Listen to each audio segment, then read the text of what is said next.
Kehidupan dalam kuburan jauh lebih panjang dibandingkan kehidupan di dunia. Nabi SAW bersabda, "A'maru ummati baina sittina wa sab'in." Bahwa usia umatku itu hanya berkisar 60 sampai 70 tahun saja. Sedikit yang lewat 70 tahun. Kalaupun ada usia yang sampai 100 tahun, itu sedikit sekali. Tapi kebanyakan di bawah 70 tahun, umumnya umat Rasul itu sudah meninggal dunia. Tetapi ketika orang masuk ke dalam kuburan, usia dia di kuburan sampai kiamat ditegakkan itu panjang sekali. Anda bisa bayangkan, orang yang meninggal sejak zaman Nabi Adam sampai hari ini kiamat tidak dibangkit-bangkitkan, menunjukkan bahwa kehidupan kuburan jauh lebih panjang dibandingkan kehidupan dunia. Dari sinilah maka wajar seorang mukmin harus takut dengan kehidupan kuburan. Ma'asyiral muslimin yang dimuliakan Allah Azza wa Jalla. Tetapi para ulama mengatakan, apakah orang yang mendapatkan adab kubur itu munqati atau mustamir, terus menerus ataukah terputus? Kata para ulama, adab kubur itu hanya terputus dengan tiupan sangkakala Israfil. Ketika itulah Nabi SAW menceritakan bahwa Allah Subhanahu wa Ta'ala memerintahkan kepada Israfil untuk meniup sangkakala yang pertama. Disinilah adab kubur terputus. Karena ketika itu seluruh orang mati, baik orang yang ada di atas bumi atau yang ada di bawah bumi, baik kalangan jin, baik malaikat, kecuali makhluk-makhluk yang Allah kehendaki saja, semua hancur. Dan Abu Hurairah radhiyallahu anhu menceritakan kehancuran bumi setelah tiupan sangkakala itu adalah 40. Bisa 40 hari, bisa 40 bulan, bisa 40 tahun. Yang jelas Allah hancurkan bumi ini. Allah luapkan lautan ke daratan. Allah jatuhkan bintang. Allah hancurkan gunung sehingga seperti kapas yang dihempas angin. Itulah yang disebut dengan kehancuran alam atau hari kiamat. Baru setelah kemudian bumi tidak bulat lagi, tapi bumi terhampar. Allah ganti bumi yang kita pijak dengan bumi yang baru. Itulah yang disebut dengan padang mahsyar.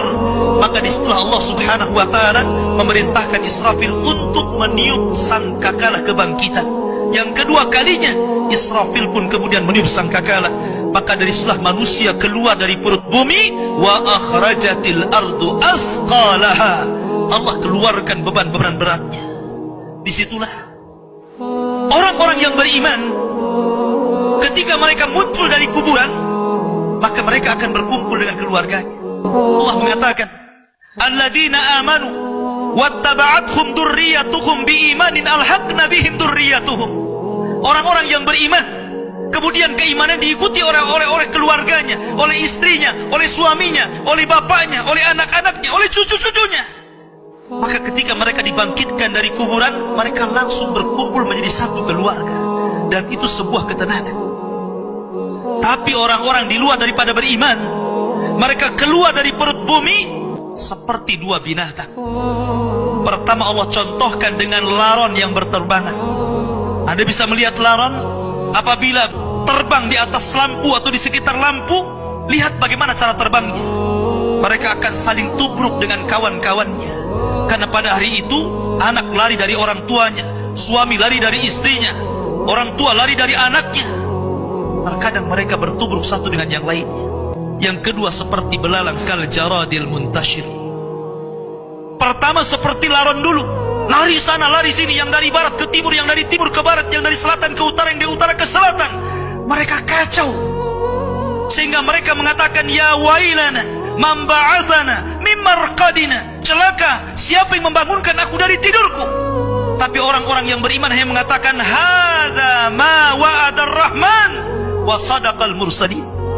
Inilah janji Allah kepada kalian dan benarlah ucapan para rasul. Baru setelah itu dari padang mahsyar berteriak seorang yang Allah suruh untuk berteriak. Mulailah kemudian mereka teratur. Maka mereka akan berjalan ke satu titik. Disitulah yang disebut dengan padang mahsyar. Mereka akan tinggal selama 50 tahun telanjang, kembali tidak dikhitan, tidak pakai sandal, matahari dekatkan 1 mil, keringat bercucuran, tidak ada makan, tidak ada minum, Mereka berdiri 50 tahun. Sehingga akhirnya orang-orang saleh mereka berkumpul, datang kepada Adam minta syafaat. Adam memberikan udzur, tidak sanggup memberikan syafaat. Kata Adam, datanglah kalian kepada Nuh, karena dia Rasul pertama dalam Islam, Rasul pertama setelah aku. Maka mereka pun kemudian datang kepada Nuh. Nuh pun memberikan udzur, datanglah kalian kepada Ibrahim, karena dia Khalilur Rahman. Maka mereka datang kepada Ibrahim. Kata Ibrahim, aku tidak sanggup berikan syafaat, datanglah kalian kepada Musa, karena dia Kalimur Rahman. Ketika mereka datang kepada Musa, kata Musa, datanglah kepada Isa. Isa pun memberikan udzur, tidak bisa. Seandainya kalian datang kepada Muhammad sallallahu alaihi wasallam itu lebih baik.